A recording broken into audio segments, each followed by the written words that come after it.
biasa ya Bapak Ibu ya. Mohon maaf Bapak Ibu, saya mengambil atau meminta untuk waktu Bapak Ibu untuk kita sama-sama berdiskusi mengenai modul 1.4 mengenai budaya positif. Oke, salam dan bahagia. Assalamualaikum warahmatullahi wabarakatuh. Shalom, damai sejahtera, Om Swastiastu, Namo Buddhaya, salam kebajikan. Selamat siang Bapak Ibu. Oke, sehat semuanya Bapak Ibu ya. Oke, tentu Bapak Ibu bertanya-tanya dalam hati, apa tujuan kita berada di sini ya Bapak Ibu ya. Di sini tujuan kita adalah ingin berbagi pengalaman atau praktik baik mengenai modul 1.4 yaitu budaya positif. Aksi nyata diseminasi modul 1.4 budaya positif. Saya sendiri calon guru penggerak angkatan 9 dari SDN 016 Sagulung. Bisa? Oke, saya akan membuka dengan pantun. Karena kita berada di pulau atau di Pulau Batam, yaitu mayoritas Melayu atau tanah Melayu. Jadi kita harus berpantun dulu Bapak Ibu ya. Nanti Bapak Ibu jawab dengan atau kasih ewah gitu ya. Cakep. Tapi kita ganti jadi ewah. Ya Bapak Ibu ya. Oke. Ada kertas diberi pelekat. Kertasnya kuat, dalamnya hangat. Selamat beraktivitas wahai guru hebat. Semoga kita tetap semangat. Oke, satu lagi Bapak Ibu pantunnya. Atap langit berwarna biru. Awan mendung di atas waduk. Selamat pagi guru hebat, semoga kita semakin bahagia. Oke. Itu ya Bapak Ibu. Sekarang kita masuk yaitu ke pertanyaan pemantik. Setuju atau tidak setuju? Ini ya Bapak Ibu ya. Hukuman dapat mendisiplinkan anak. Pemberian hukuman dengan hal positif seperti membaca atau membersihkan halaman sekolah dapat meningkatkan disiplin anak. Coba Bapak Ibu, apakah hukuman itu dapat mendisiplinkan anak? Kira-kira bagaimana? Setuju? Setuju.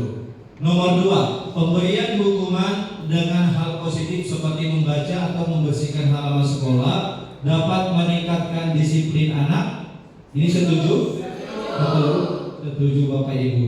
Memberi penghargaan dapat meningkatkan motivasi belajar anak. Setuju? Setuju. Setuju ya Bapak Ibu ya. Oke, kita lanjut. Inilah topik yang kita bahas. Jadi dari pertanyaan pertama itu kita akan menggali lagi apakah yang kita jawab itu sudah benar-benar sudah benar-benar menjadi budaya positif. Yang pertama adalah topiknya disiplin positif dan nilai-nilai kebajikan universal. Yang kedua, teori motivasi, hukuman dan penghargaan restitusi. Yang ketiga, keyakinan kelas. Yang keempat, kebutuhan dasar manusia dan dunia berkualitas. Yang kelima, restitusi 5 posisi kontrol. Yang keenam adalah restitusi segitiga atau segitiga restitusi. Oke. Sekarang yang pertama adalah disiplin positif dan nilai-nilai kebajikan universal. Sekarang coba kita peragakan dulu Bapak Ibu. Coba kita menulis hal yang paling berharga dalam hidup kita. Di kertas ini yang saya kasih, coba tuliskan Bapak Ibu hal yang paling berharga dalam hidup Bapak Ibu. Kira-kira apa? Iya, hal yang paling berharga apa? Rumah atau keluarga, terserah. Apa yang paling berharga kira-kira? Coba dibagikan sama Pak. Terserah. Kira-kira apa yang paling berharga dalam hidup Bapak Ibu?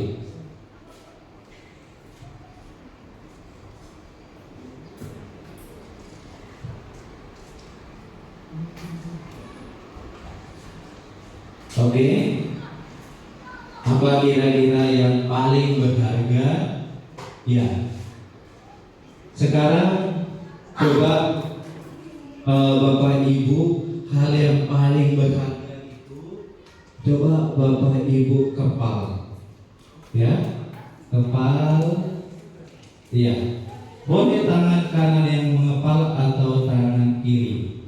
Sekarang coba kita berpasangan ya Bapak Ibu ya, temannya sampingnya berusaha membuka hal kepalan yang paling berharga itu dari temannya. Coba, boleh caranya begini ya, cara mainnya.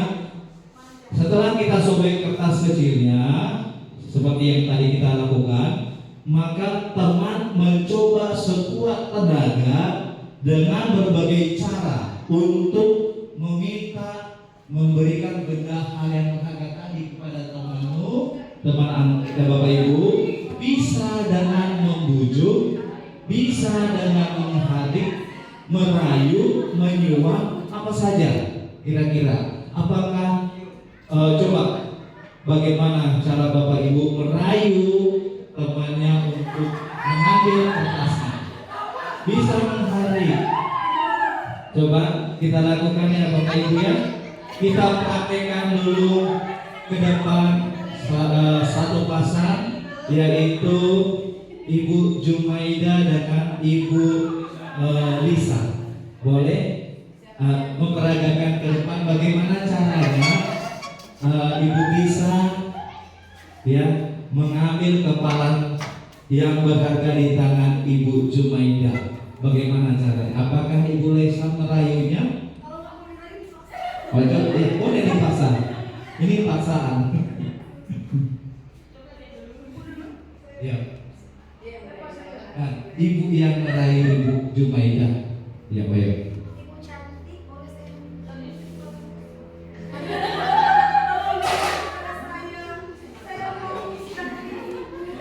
Iya.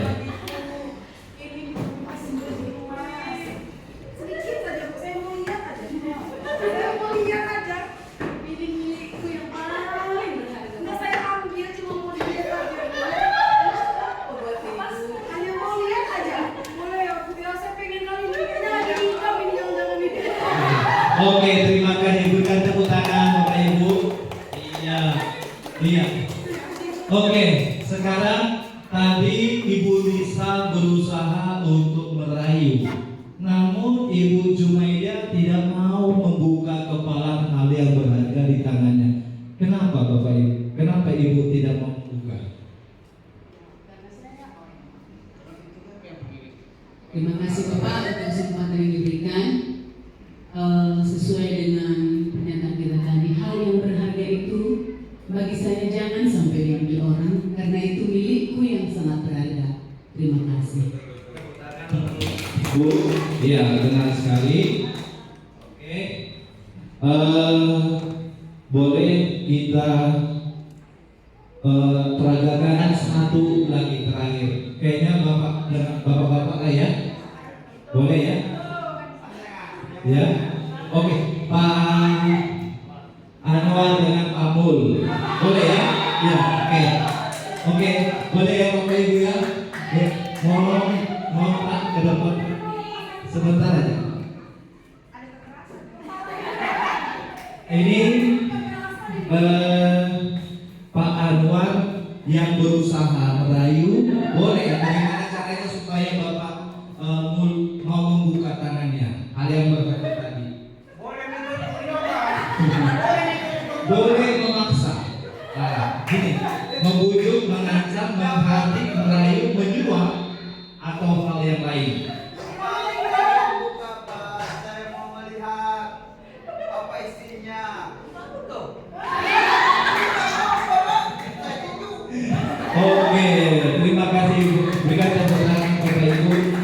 Iya.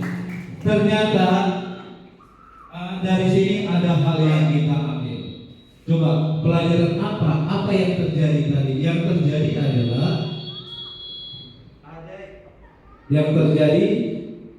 yang mengepal hal yang berharga tadi mempertahankan. Pertanyaannya, siapa?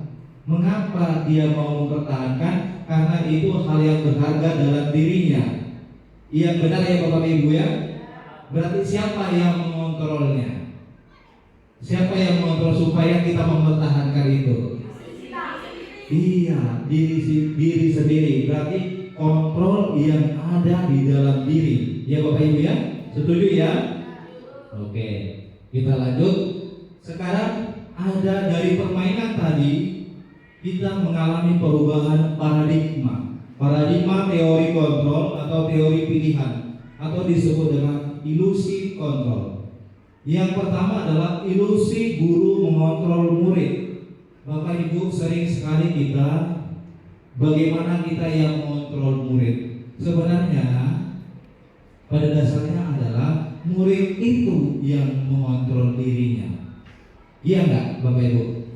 Sebesar apapun kekuatan kita mau merubah perilaku anak didik tidak akan bisa kecuali dia sendiri kontrol dari dirinya.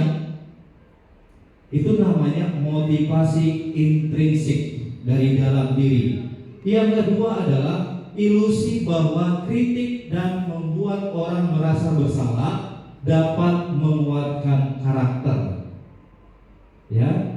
Yang ketiga, ilusi bahwa semua penguatan positif efektif dan bermanfaat. Yang keempat, ilusi bahwa orang dewasa memiliki hak untuk memaksa. Kita sadar ya, semua orang dewasa memiliki hak untuk memaksa. Tetapi bagaimana dengan murid kita? Kalau kita paksa, apakah murid itu mau? Tentu tidak. Ada hal yang memberontak di dalam dirinya karena harusnya dia yang mengontrol, bukan orang lain. Ini namanya motivasi ekstrinsik dari luar, harusnya dari dalam. Intrinsik ya Bapak Ibu ya, itu lebih kuat. Oke, selanjutnya perubahan paradigma stimulus respon berubah menjadi teori kontrol. Yang pertama adalah stimulus respon.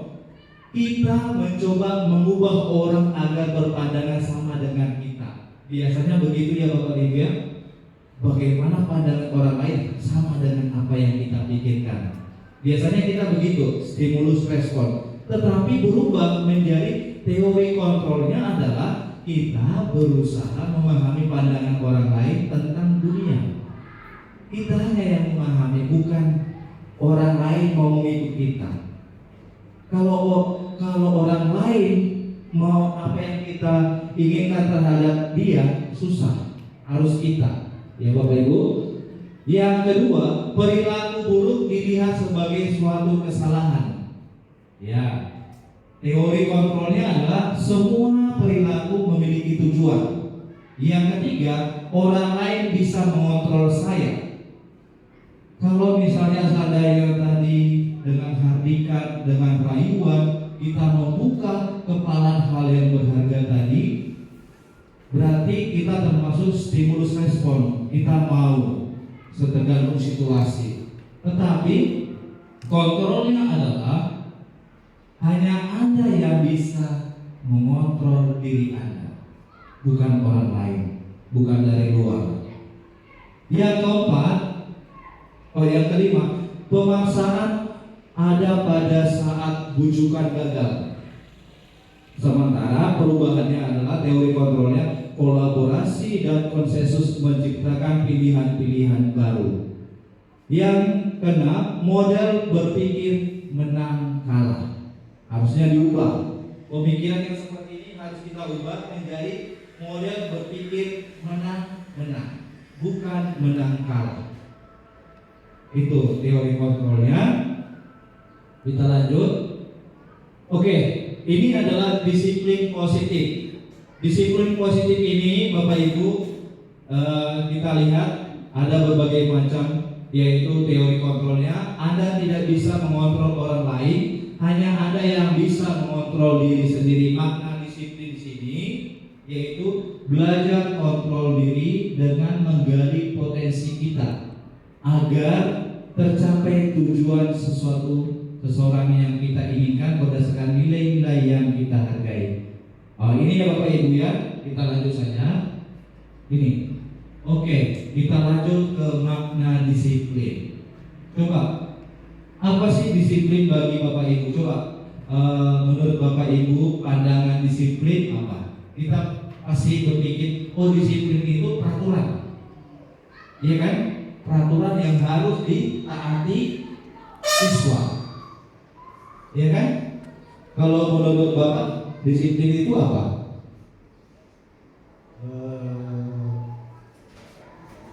Menaati peraturan yang ada di sekolah. Iya, benar ya. Itu menurut pemikiran kita ya Bapak Ibu. Coba kita gali disiplin, makna disiplin di sini. Makna disiplin berasal dari bahasa Latin yang disebut dengan disiplina, yang artinya belajar. Makna asal dari kata ini berkonotasi dengan disiplin diri dari murid-murid Sokrates dan Plato. Disiplin diri membuat orang menggali potensinya menuju sebuah tujuan apa yang dia hargai. Namun dalam budaya kita, makna kata disiplin telah berubah menjadi sesuatu yang dilakukan seorang pada orang lain untuk mendapatkan kepatuhan. Ya, kecenderungan umum adalah menghubungkan kata disiplin dengan ketidaknyamanan, bukan dengan apa yang kita hargai atau pencapaian suatu tujuan mulia. Jadi di sini maknanya adalah disiplin itu kepatuhan ya Bapak Ibu ya. Oke, kita lanjut lagi. Oke, di sini ada nilai-nilai kebajikan. Nilai-nilai kebajikan yang Bapak Ibu pahami, tentu kita sudah memahami namanya nilai-nilai kebajikan profil pelajar Pancasila. Ya Bapak Ibu ya, masih ingat Bapak Ibu profil pelajar Pancasila? Masih. Ayo kita nyanyikan sama-sama dulu Bapak Ibu. 1, 2, 3 ya. Beriman dan bertakwa pada Tuhan dan Esa dan berakhlak mulia, berkeinginan global, gotong royong mandiri, kreatif dan bernalar kritis. Jadi nilai-nilai kebajikan universal yang diterapkan di kurikulum Merdeka adalah yang 6 item, yaitu beriman dan bertakwa kepada Tuhan yang Maha Esa sampai dengan bernalar kritis. Ini ya Bapak Ibu ya. Oke, sekarang kita masuk ke teori motivasi, hukuman dan penghargaan atau restitusi. Coba Bapak Ibu, apa perbedaannya hukuman, konsekuensi dan restitusi? Oke. Coba, tentu kita pernah mendengar kata hukuman. Sering kita melakukan di dalam kelas, sering ya Bapak Ibu ya. Ada hukuman, ada konsekuensi, ada restitusi. Ternyata setelah kami belajar tentang modul 1.4 budaya positif ini, kita selalu menghukum anak-anak. Selalu kita memaksakan apa yang kita inginkan, sementara kebutuhan daripada anak itu kita tidak tahu, kita tidak sadari. Yang pertama harus kita lakukan diagnosa atau menggali apa kebutuhannya. Jadi jangan saling menghukum, maksudnya jangan selalu menghukum anak didik. Coba hukuman tadi kita katakan boleh ya Bapak Ibu, supaya mendisiplinkan anak. Hukuman itu apa sih sebenarnya Bapak Ibu? Suatu tindakan disebabkan ketidaktaatan. Iya. Yang melanggar peraturan ya Bapak Ibu ya, sehingga dia dikasih tindakan sanksinya. Kalau konsekuensi, apa konsekuensi Bapak Ibu? Akibat yang ditanggung dari suatu perbuatan. Iya, oke. Biasanya kalau hukuman itu kita lakukan secara spontan.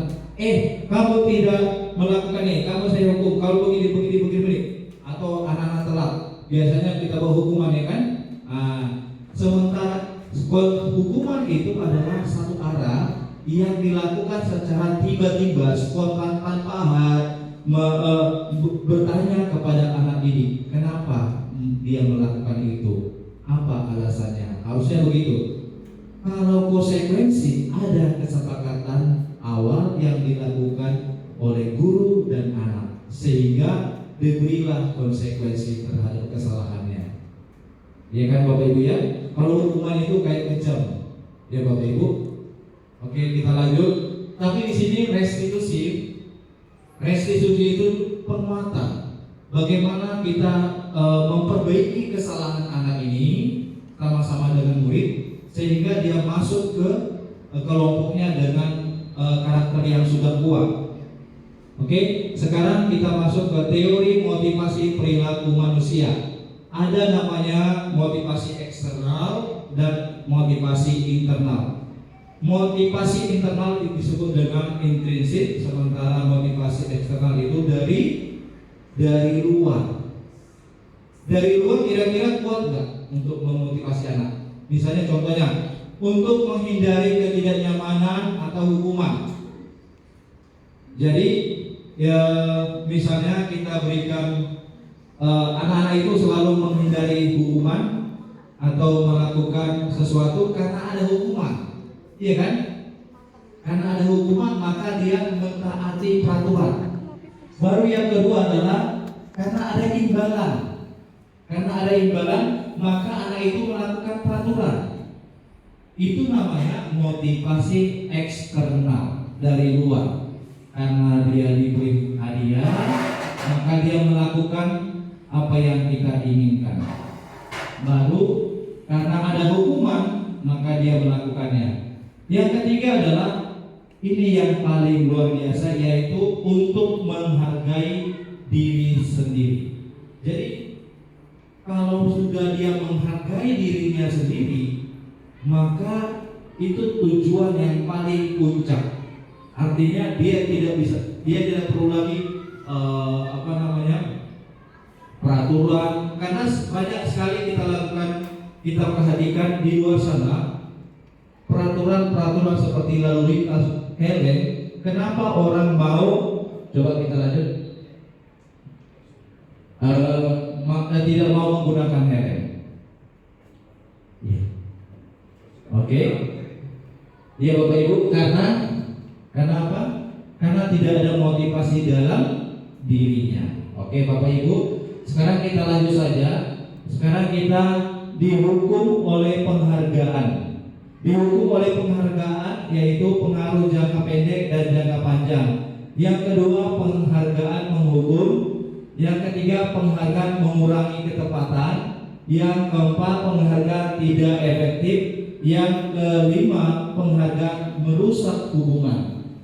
Baru yang ketujuh, penghargaan menurunkan kualitas. Penghargaan mematikan kreativitas. Penghargaan mengurangi motivasi intrinsik. Pernah dengar artis Zaskia Gotik, Bapak Ibu? Pernah nggak dia diberikan penghargaan Duta Pancasila? Iya, dia diberi penghargaan karena dia kasusnya apa dulu Bapak Ibu? Iya. Jadi karena ada hukuman itu dia menggali belajar tentang Pancasila. Boleh seperti itu. Dengan kita kasih penghargaan atas ketidakbisaan anak-anak, sehingga anak itu mau menggalinya kemampuan anak tersebut. Oke, kita lanjut Bapak Ibu. Bentuk program kebajikan. Kita lanjut saja. Oke, sekarang tadi kan kita sudah bedakan apa hukuman dan konsekuensi. Sekarang ini ada beberapa kasus tindakan guru. Yang pertama adalah mencatat 100 kali di dalam buku kalimat. Dalam buku kalimatnya adalah saya tidak akan terlambat lagi 100 kali. Oke, yang kedua, lari mengelilingi lapangan basket 2 kali karena terlambat hadir di sekolah. Coba kira-kira Bapak Ibu, ini hukuman atau konsekuensi yang nomor 1? Mencatat 100 kali di dalam buku kalimatnya adalah saya tidak akan terlambat lagi karena terlambat di sekolah. Ini hukuman atau konsekuensi? Hukuman. Coba Bapak Ibu tuliskan jawabannya di kertas yang ini tadi, boleh? Iya, nomor 1 hukuman atau konsekuensi. Ya. Nomor 2, lari mengelilingi lapangan basket 2 kali karena terlambat hadir ke sekolah. Itu hukuman atau konsekuensi? Nomor 3, murid diminta untuk push up 15 kali karena tidak menggunakan masker ke sekolah. Hukuman atau konsekuensi? Yang keempat, menggantikan kertas tugas teman yang telah dicoret-coret. Konsekuensi. Yang keenam, membersihkan tumpahan air di meja tulis karena tersenggol pada saat belajar. Nomor 7, murid disuruh untuk mengenakan sepatu seharian di sekolah karena tidak mengenakan sepatu hitam. Nomor 8, lari mengelilingi lapangan basket 2 kali karena terlambat 10 menit untuk pelajaran PJOK. Itu hukuman atau konsekuensi? Coba kalau sudah dijawab, biar kita lihat, kita cek berapa benar berapa salahnya. Tapi di sini tidak ada yang benar, tidak ada yang salah ya Bapak Ibu ya. Nah, di sini kita mau melihat. Oke Bapak Ibu ya, kita perhatikan 1, 2, 3. Nomor 1 adalah hukuman, benar? Ya. Yang kedua hukuman, yang ketiga hukuman, keempat konsekuensi, kelima konsekuensi, keenam hukuman, ketujuh konsekuensi. Tepuk tangan semuanya Bapak Ibu. Iya. Oke.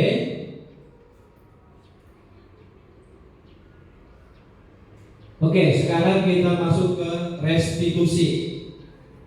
Restitusi adalah proses menciptakan kondisi bagi murid untuk memperbaiki kesalahan mereka sehingga mereka bisa kembali pada kelompok mereka dengan karakter yang lebih kuat. Restitusi juga merupakan proses kolaborasi yang mengajarkan murid untuk mencari solusi untuk masalah mereka dan membantu murid berpikir tentang orang seperti apa yang mereka ingin menjadi atau tujuan mulia dan bagaimana mereka harus memperlakukan orang lain. Inilah restitusi, memperbaiki kesalahan. Pada intinya adalah memperbaiki kesalahannya Bapak Ibu. Oke, hukuman. Sering kali kita menggunakan kata hukuman atau menghukum murid-murid karena hukuman itu dampaknya. Coba kita perhatikan di sini, identitas gagal, hukuman, sesuatu yang menyakitkan harus terjadi. Jadi hukuman itu menyakitkan anak-anak.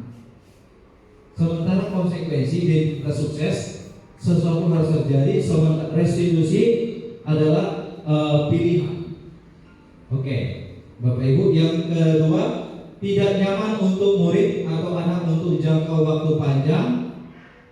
Sementara konsekuensinya tidak nyaman untuk murid atau anak untuk jangka waktu pendek. Oke, kita lanjut saja. Lanjut. Ini ciri-ciri restitusi. Ciri-ciri restitusi ada 9. Yang pertama adalah bukan untuk menebus kesalahan, namun untuk belajar dari kesalahan. Yang kedua, memperbaiki hubungan. Yang ketiga, tawaran. Yang ketiga, tawaran bukan paksaan. Yang keempat, restitusi. Oke. Ya. Oke, yang tadi, yang kedua adalah memperbaiki hubungan, yang ketiga tawaran bukan paksaan. Lanjut kita ke modul yang yang selanjutnya yaitu keyakinan kelas. Di sini ada keyakinan kelas, Bapak Ibu. Mengapa tidak peraturan saja? Mengapa harus keyakinan kelas? Siapa Bapak Ibu, menurut Bapak Ibu, peraturan kelas itu apa bedanya dengan keyakinan kelas? Peraturan kelas dengan keyakinan kelas. Ya, terima kasih Pak. Menurut versi saya, kalau peraturan itu sifatnya memaksa, kalau keyakinan itu sifatnya mendidik anak-anak tersebut. Demikian, terima kasih. Ada yang lain, Ibu-ibu? Oke, terima kasih. Peraturan dan bedanya dengan keyakinan. Peraturan itu bersifat satu arah, tidak ada kesepakatan. Yang membuat peraturan itu adalah sekolah, guru, kepala sekolah, satu arah. Sementara kalau keyakinan kelas itu adalah dua arah. Ini berdasarkan kesepakatan antara murid dan guru. Nah, di sini kita membuat kesepakatan kepada murid dan guru, keyakinan apa yang kita harus terapkan di kelas. Itu sesuai dengan nilai-nilai kebajikan. Yang tadi yang Bapak Ibu ya. Yang pertama, mengapa kita memiliki peraturan harus menggunakan helm bila mengendarai kendaraan roda 2? Mengapa kita harus pakai helm? Iya, nilai kebajikannya apa? Keselamatan ya Bapak Ibu ya, keselamatan. Ada yang lain? Selain keselamatan, keamanan. Oke, keselamatan dan keamanan. Yang kedua, mengapa kita harus memiliki peraturan 3M menggunakan masker, mencuci tangan, dan menjaga jarak?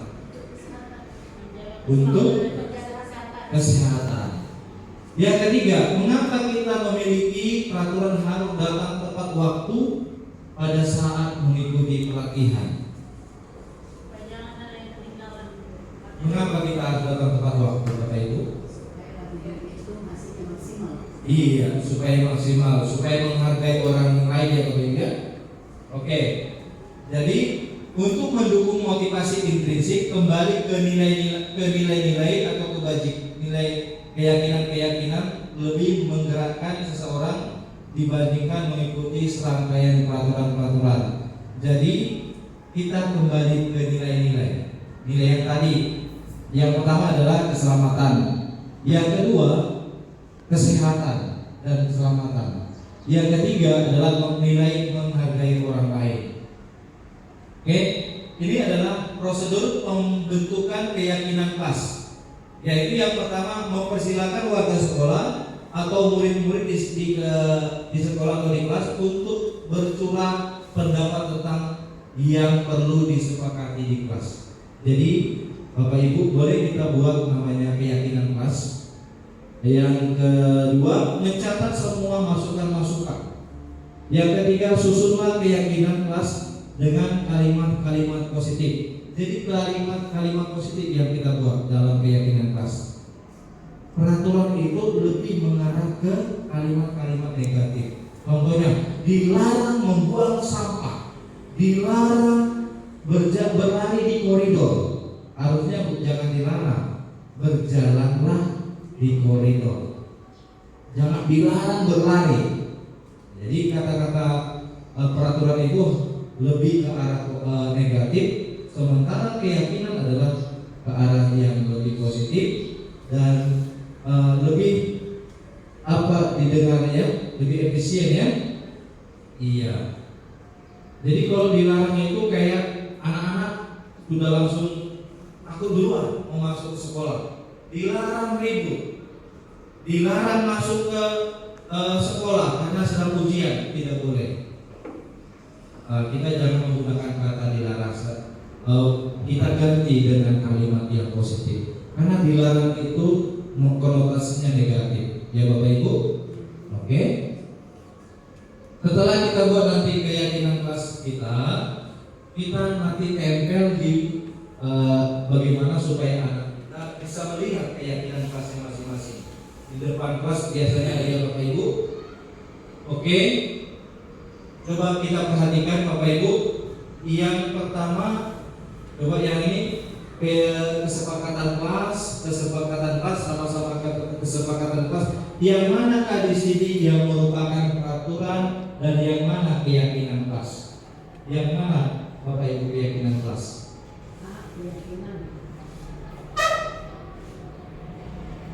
Yang kiri atau yang kanan? Yang kiri atau yang kanan? Bapak Ibu, yang mana yang keyakinan, yang mana yang peraturan? Yang kanan ya Bapak Ibu ya. Yang kanan adalah keyakinan kelas. Kenapa? Karena di sini lebih menyayangi kata semangat. Keyakinan itu harus ada kata semangat. Bagaimana yang berpihak pada murid, baru kata-kata yang positif. Itulah keyakinan kelas. Ya Bapak Ibu. Oke, coba Bapak Ibu di sini mau kita ubah. Ini ada peraturan dan ada keyakinan kelas. Bagaimana kita mau mengubah peraturan ini menjadi keyakinan kelas? Coba Bapak Ibu kita ubah. Yang pertama ada peraturan kelas. Peraturannya adalah selalu kembalikan buku ke tempatnya. Nanti Bapak Ibu boleh buat di sini. Di sini kolom peraturan, di sini boleh kolom keyakinan kelas. Nah, boleh ditempel yang ininya Bapak Ibu ke depan. Ya Bapak Ibu, peraturan kelas dan keyakinan kelas. Ya. Peraturannya itu sebenarnya boleh kita buat sendiri tanpa harus dari sini. Boleh. Baru keyakinan kelas juga boleh kita buat sendiri. Atau gini aja, peraturan dulu kita buat di sini, nanti kita bacakan. Habis itu kita buat keyakinan kelas kita. Ini hanya sebagai contoh ya Bapak Ibu. Ini contohnya. Oke. Peraturan ini contoh ya Bapak Ibu. Selalu kembalikan buku ke tempatnya. Ini peraturan. Keyakinan kelas adalah tanggung jawab. Baru yang kedua, dilarang mengganggu orang lain. Keyakinan kelasnya menghormati orang lain. Peraturan yang ketiga adalah hadir di sekolah 15 menit sebelum pembelajaran dimulai. Keyakinan kelasnya adalah menghormati orang lain dan berkomitmen. Itu keyakinan kelas. Yang keempat, dilarang melakukan kekerasan. Keyakinan kelasnya adalah keselamatan dan menghormati orang lain. Sementara yang keenam, dilarang menggunakan narkoba. Ya, keyakinan kelasnya kesehatan. Bergantian atau menunggu giliran. Keyakinan kelasnya menghormati orang lain dan bersabar. Gunakan masker, karena itu adalah keyakinan kelasnya kesehatan dan keselamatan. Jangan berlari di kelas atau koridor. Ya, keyakinan kelasnya adalah keselamatan dan keamanan. Coba Bapak Ibu kita buat di sini kira-kira peraturan kelas yang akan kita lakukan nantinya dan keyakinan kelas yang akan kita lakukan. Ya. Coba ditulis ya Bapak Ibu di sini ya.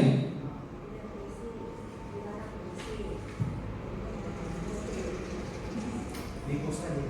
Post.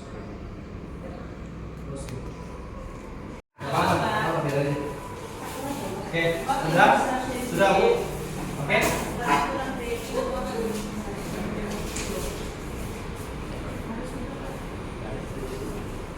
Oke. Sudah Bu. Oke.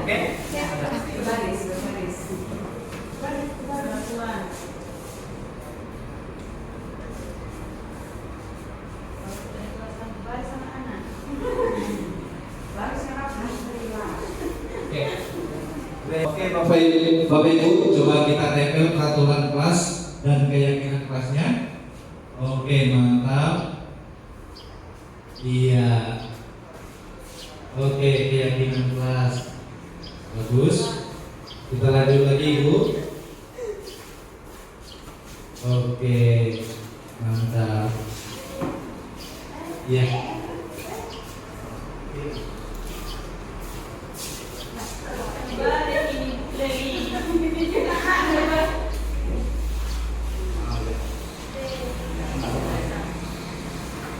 Yang lainnya ke bawah. Oke, mantap. Iya. Oke. Peraturan kelas dan keyakinan kelas. Iya. Oke. Iya. Oke, kita tepuk tangan Bapak Ibu semuanya. Ya, luar biasa kelas ini sangat aktif semuanya ya Bapak Ibu ya. Sekarang kita lanjutkan. Di sini adalah modul yang selanjutnya, yaitu kebutuhan dasar manusia dan dunia berkualitas. Ada 5 kebutuhan dasar manusia. Yang pertama adalah belonging, power, freedom, fun, and survival. Survival itu nomor 1. Bertahan hidup, survival. Yang kedua adalah belonging, kasih sayang dan rasa diterima. Jadi 5 kebutuhan dasar bertahan hidup ini contohnya seperti apa Bapak Ibu? Kebutuhan sandang, pangan, dan papan. Seperti makan, minum, dan segalanya. Pakaian, rumah, dan yang lain-lain. Tempat tinggal juga. Baru yang kedua kasih sayang dan rasa diterima. Ini juga kebutuhan dasar manusia. Kita pengen dikasih sayang, pengen diterima orang lain. Ya, kalau usia anak kita yang sudah 17 tahun ke atas, pasti dia akan menuju kebutuhan yang kedua, yaitu rasa kasih sayang. Yang ketiga adalah penguasaan atau pengakuan. Kita juga ingin diakui. Misalnya contohnya karya-karya anak didik kita perlu diakui. Ya Bapak Ibu. Yang keempat adalah kebebasan. Kebutuhan dasar manusia kebebasan. Dan yang kelima kesenangan. Ini adalah 5 kebutuhan dasar manusia yang perlu Bapak Ibu semuanya kita pahami. Selanjutnya adalah ini ada masalah. Ibu guru bilang, aku tidak boleh bersenandung sewaktu mengerjakan tugas. Katanya kelas harus tenang, tidak ada suara, kan nggak seru jadinya. Yang kedua, ibu guru tidak menyapa aku hari ini, padahal aku pakai jepit rambut baru. Yang ketiga, aku bosan. Masa belajarnya cuma gitu-gitu aja, dengarin ibu guru aja. Yang keempat, aku sebel. Gambarku tidak rapi, malah ibu guru nunjukin ke teman-temanku di depan kelas. Kira-kira ini kebutuhan apa? Ibu-ibu, Bapak Ibu, yang pertama kebutuhan apa? Kebutuhan kesenangan. Jadi anak itu pengen ada kesenangan di situ ya. Yang kedua, kebutuhan apa Ibu? Iya, kasih sayang dan rasa ingin diterima. Yang ketiga, aku bosan. Kalau bosan berarti apa? Berarti anak itu ingin kebebasan. Kebutuhannya adalah kebebasan. Jadi kita Bapak Ibu harus tahu kebutuhan anak itu apa sebenarnya. Yang keempat, aku sebel. Gambarku tidak rapi, malah ibu guru nunjukin ke teman-temanku di depan kelas. Ini kebutuhan apa Ibu? Kebutuhan? Iya, pengakuan, penguasaan. Ya Bapak Ibu ya. Oke. Sekarang kita masuk ke 5 posisi kontrol. Bapak Ibu, coba kita perhatikan 5 posisi kontrol, yaitu sebagai penghukum. Yang kedua, pembuat merasa bersalah. Yang ketiga, teman. Yang keempat, pemantau. Yang kelima, manajer. Bapak Ibu, kira-kira kita sebagai juri sebagai posisi apa kira-kira yang sering kita lakukan? Kita sebagai apa posisinya? Sebagai penghukum kah? Atau sebagai pembuat merasa bersalah kepada anak didik? atau sebagai teman? Coba Bapak Ibu tuliskan di kertas yang tadi Bapak Ibu. Posisi Ibu, Bapak Ibu, apakah posisi penghukum, posisi pembuat merasa bersalah, posisi teman, posisi pemantau, atau posisi manajer?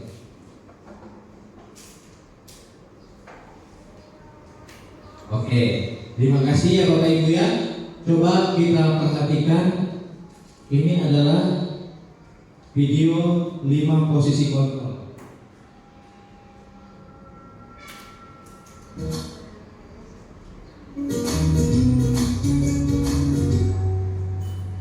Salam bahagia Ibu dan Bapak guru hebat.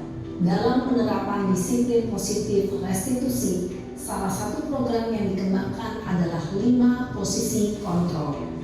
5 posisi kontrol dalam restitusi adalah proses perjalanan seorang pendidik agar dapat mengenali dirinya. Pada video kali ini, kita akan membahas tentang 5 posisi kontrol yang dikembangkan oleh Diane Dawson dan contoh penerapannya.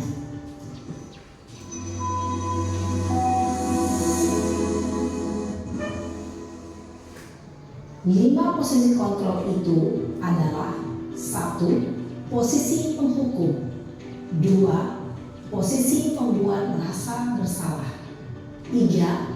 Posisi teman, 4. Posisi pemantau atau monitor, dan 5. Posisi manajer. Untuk lebih memahami kelima posisi tersebut, mari kita saksikan kasus Naren yang terlambat hadir 20 menit di sekolah dan melihat bagaimana kelima posisi kontrol dalam menghadapi tersebut.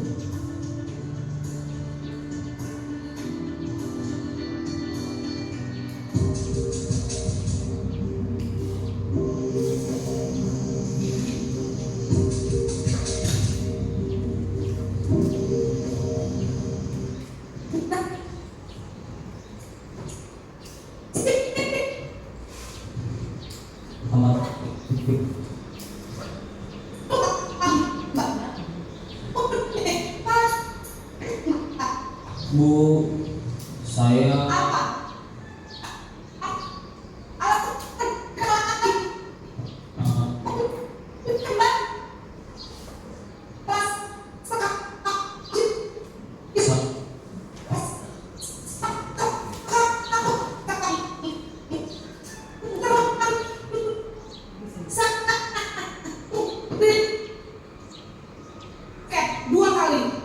kenapa saya harus lihat buku?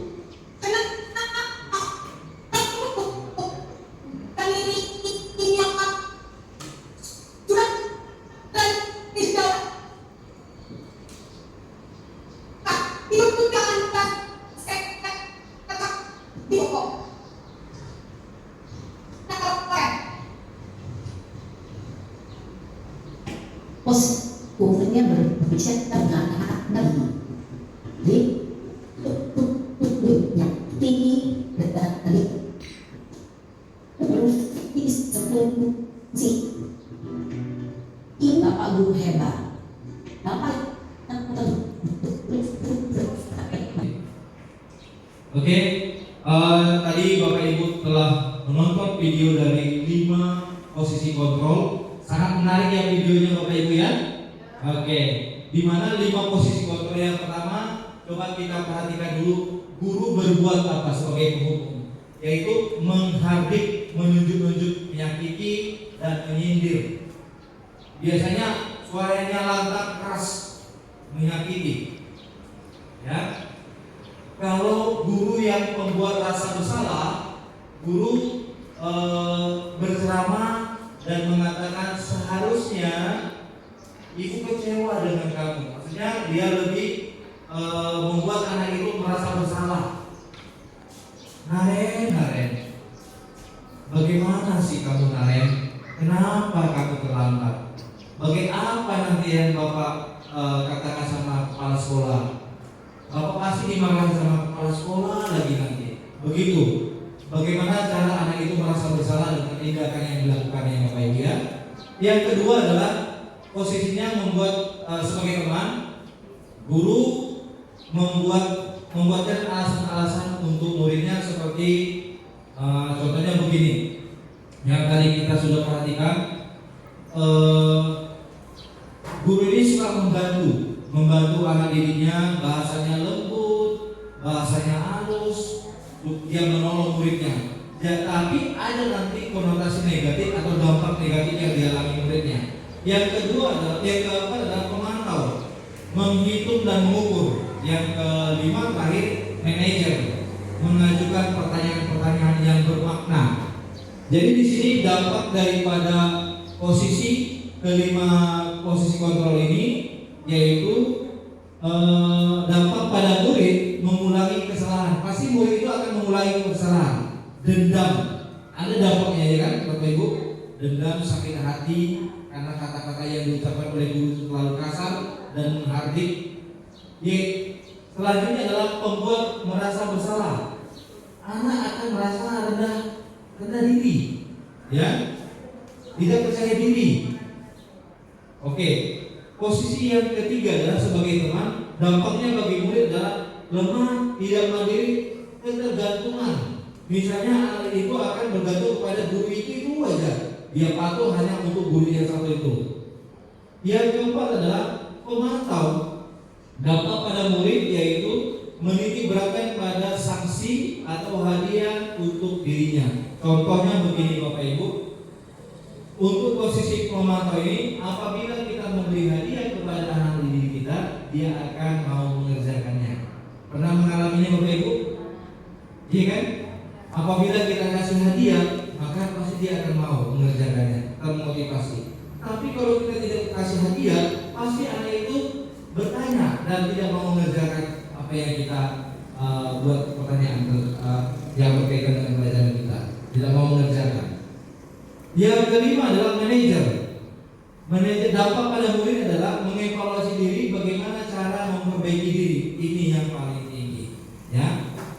Bagaimana anak itu kesadaran dirinya untuk memperbaiki apa yang ada dalam dirinya, yang diyakini sesuai dengan nilai-nilai kebajikan. Oke, pertanyaan yang pertama adalah saya kecewa sekali dengan kamu. Ini adalah pertanyaan pembuat posisi merasa bersalah. Yang kedua, kamu tidak pernah benar melakukannya. Ini penghukum, kamu selalu salah, kamu tidak pernah benar. Nadanya kasar, intonasinya kasar, ya. Selalu menjudge anak itu, kamu salah, kamu bodoh. Itu adalah posisi penghukum, tidak boleh. Dampaknya negatif untuk anak. Ayolah, lakukan demi ibu atau demi bapak. Ini adalah posisinya sebagai teman. Ayolah demi ibu supaya jadi posisi ini adalah sering kita lakukan ya Bapak Ibu ya. Ayolah lakukan demi ibu. Selanjutnya, apakah kamu mau mendapatkan stiker bintang hari ini? Nah, ini sering kita lakukan, yaitu kita kasih hadiah atau reward, kita kasih bintang, anak itu akan termotivasi. Ini adalah posisi pemantau. Yang selanjutnya, bagaimana kamu bisa menyelesaikan masalah ini? Ini kita buat pertanyaan-pertanyaan yang lebih bermakna supaya anak itu ada motivasi intrinsik dalam dirinya dan mau memperbaiki kesalahannya, tahu apa alasannya untuk memperbaikinya. Ini adalah posisi manajer ya Bapak Ibu ya. Selanjutnya adalah kamu selalu yang paling terakhir. Kamu datang yang paling tepat, kamu selalu berbuat salah. Kamu aja. Gak pernah kamu itu tepat waktu. Telat selalu. Itu namanya posisi penghukum. Itu sangat menyakitkan untuk anak didik kita ya Bapak Ibu. Oke, ini ada segitiga restitusi. Yang terakhir ya Bapak Ibu, segitiga restitusi, coba kita dengarkan videonya.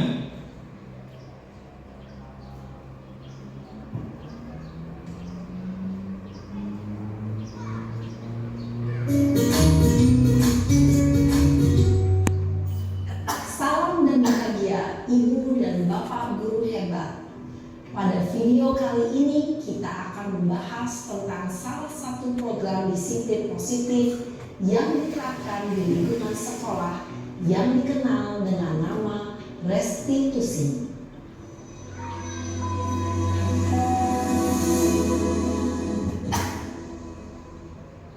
Restitusi dikembangkan oleh pakar pendidikan Diane Gosson berlandaskan pada teori kontrol Dr. William Blaser. Segitiga restitusi adalah suatu proses dialog yang dijalankan oleh guru atau orang tua agar dapat menghasilkan murid yang diri dan bertanggung jawab. Pada saat posisi manajer, aspek yang dikembangkan pada murid adalah motivasi intrinsik, sehingga nama nilai kebajikan tumbuh dan menjadi suatu kebiasaan positif yang akhirnya membentuk karakter murid. Proses dialog ini terdiri dari angka yang digambarkan pada ketiga sisi ada segitiga restitusi. Sisi pertama adalah menstabilkan identitas. Yang kedua adalah validasi tindakan dan salah. Dan sisi ketiga adalah menanyakan keyakinan.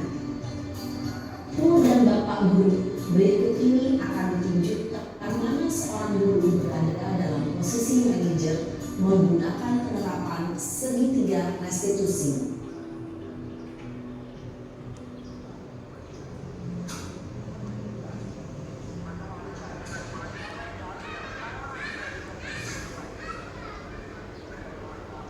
Siang Sarah.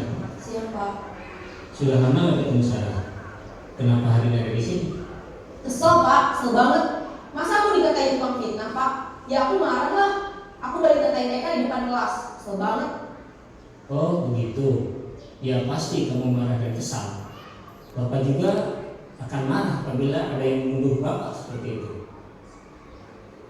Kemudian pada saat itu kamu mau melakukan apa? Ya saya langsung ngatain Eka lah Pak. Kesel banget. Saya bentak-bentak dia di depan teman-teman lain. Oh begitu. Pasti kamu melakukan seperti itu karena suatu alasan tertentu kan? Iyalah, masa saya diam saja Pak? Ya saya bela diri lah. Masa saya dituduh tukang fitnah? Ya wajar lah. Mempertahankan harga diri itu sesuatu yang penting buat kamu. Untung kamu tidak lebih gegabah lagi. Hanya membentak-bentak. Iya Pak. Untung saya masih bersabar dan hanya membentak saja. Sudah gemes padahal. Saya pasti bela diri lah. Ya pasti ya. Tapi kamu memilih untuk tetap bertahan dan bersabar. Kamu memilih untuk tidak berbuat lebih parah lagi kan? Iya. Nah, sekarang coba kita lihat lagi tindakan kamu yang bentak-bentak Eka di kelas. Tindakan kamu itu kira-kira sesuai dengan keyakinan kelas atau prinsip kamu tidak? Enggak lah Pak. Capek Pak jadi pemarah. Jadi keyakinan atau prinsip mana yang kurang sesuai dengan keinginan kamu? Ya, saya sebenarnya sangat menghargai orang lain. Mungkin saat itu saya menjadi emosi, jadi tidak menunjukkan sikap itu. Kamu meyakini tidak? Menghargai orang lain itu penting buat kamu. Yakinlah Pak. Iya, setuju. Kita harus saling menghargai. Namun ada juga keyakinan yang kita sepakati yang perlu kita jalankan apabila kita sedang marah kan? Ya saya bisa lebih proaktif, mulai dengan diri sendiri. Saya bisa jadi lebih bersabar, mengambil waktu jeda untuk berpikir mau apa selanjutnya. Kira-kira kamu bersedia memperbaiki masalah ini tidak? Bersedia Pak. Kalau kamu memperbaiki masalah ini, kamu akan menjadi orang seperti apa? Saya akan menjadi orang yang bertanggung jawab kali ya Pak. Dan senantiasa proaktif. Iya, menurut kamu bagaimana rasanya menjadi orang seperti itu? Ya nyaman lah, bangga bisa bersabar dan menahan diri. Baiklah kalau begitu. Yuk kita pikirkan bagaimana memperbaiki masalah ini.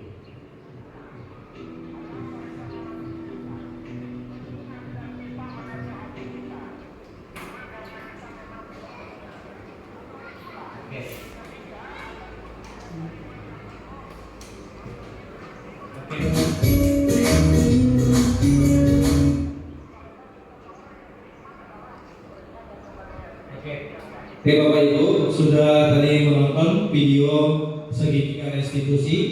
Segitiga restitusi di sini yang pertama langkahnya menstabilkan identitas. Menstabilkan identitas ini adalah menggeser perubahan dari identitas gagal menjadi identitas sukses.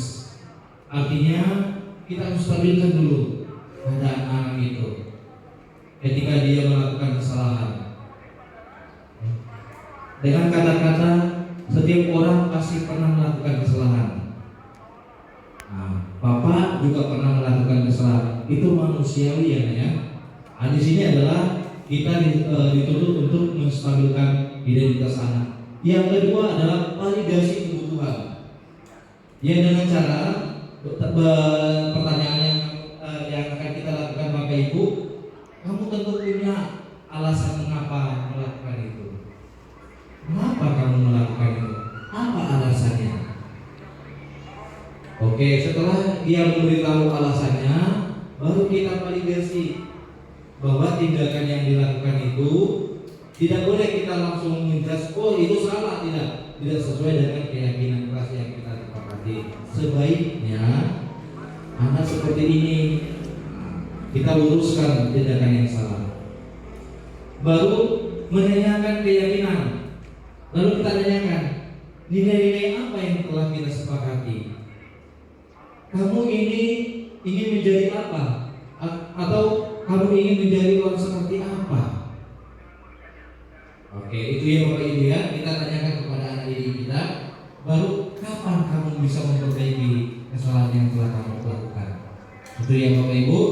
Yang pertama adalah menstabilkan identitas tadi berdasarkan prinsip pembuat kesalahan adalah bagian dari proses pembelajaran. Jadi kita sadari kesalahan itu adalah proses pembelajaran. Setiap manusia pasti pernah melakukan kesalahan. Ya Bapak Ibu, kita sadari itu.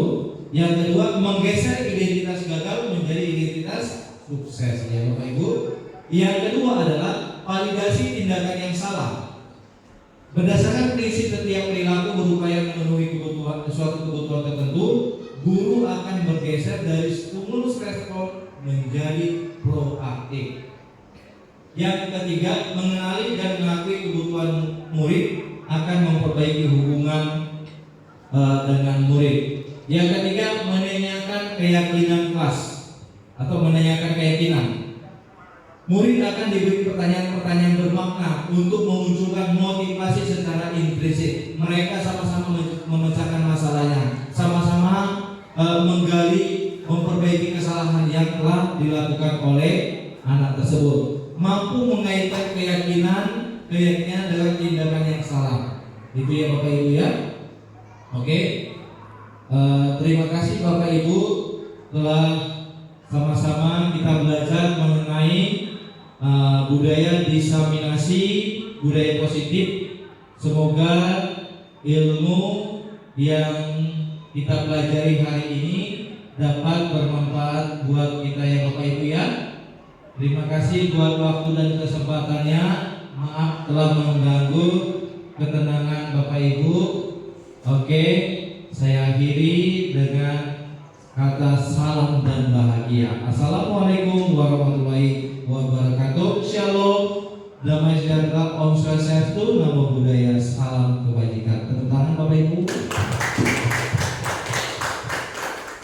Oke, kita boleh komunikasi sebentar Bapak Ibu.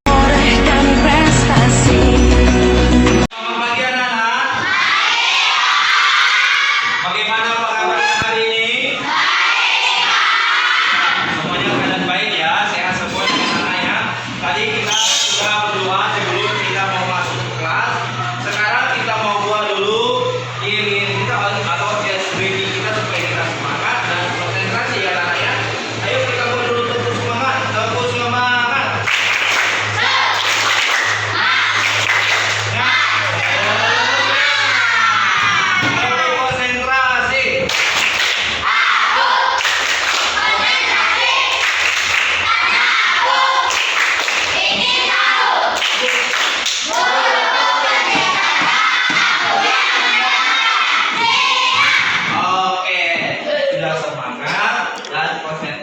Oke anak-anak ya. Oke, hari ini kita mau buat yang namanya peraturan kelas dan keyakinan kelas.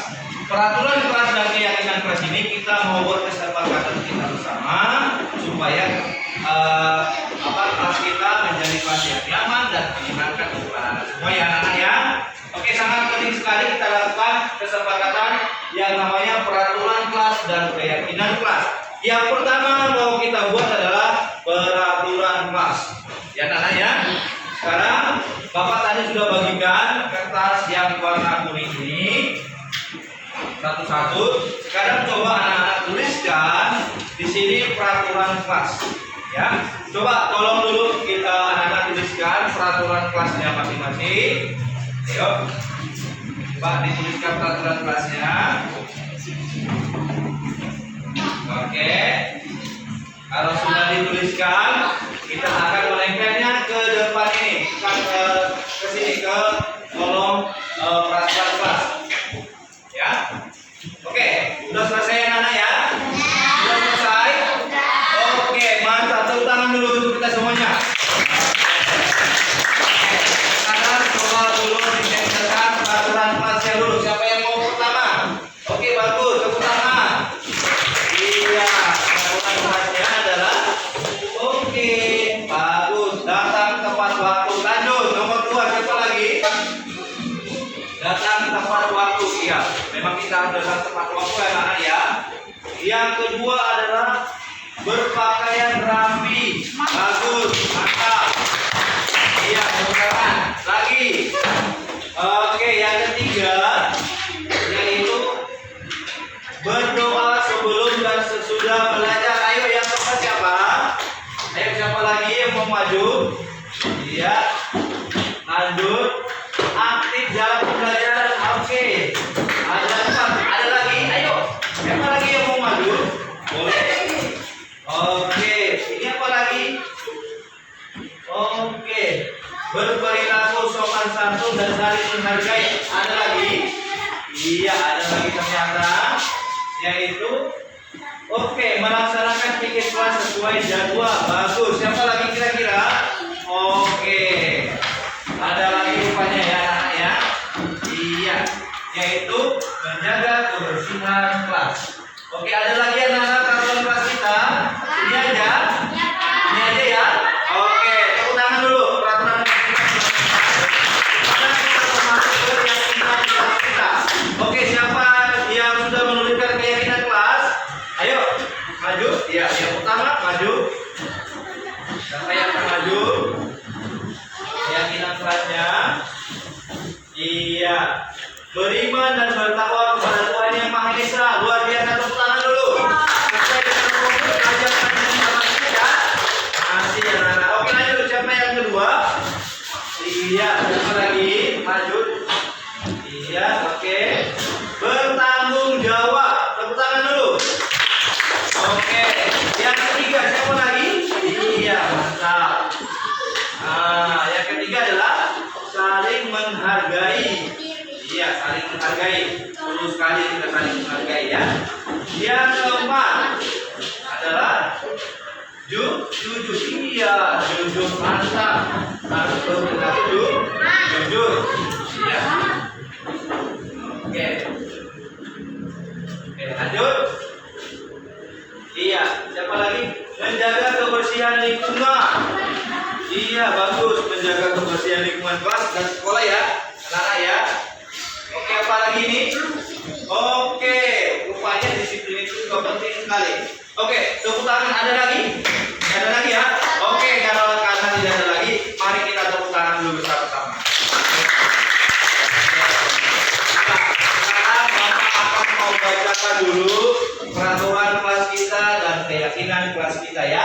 Yang pertama adalah peraturan kelas yang telah kita buat bersama. 1. Datang tepat waktu, berpakaian rapi, berdoa sebelum dan sesudah belajar, aktif dalam pembelajaran. Yang kelima, berperilaku sopan santun dan saling menghargai.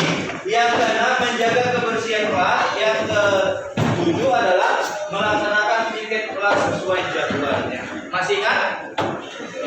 Oke, coba si Aura dulu, anak. Si Aura maju ke depan, coba dibaca dulu ke keyakinan kelasnya ini. Ambil satu-satu aja nggak apa-apa ya. Iya, oke. Keyakinan kelas, coba baca Aura.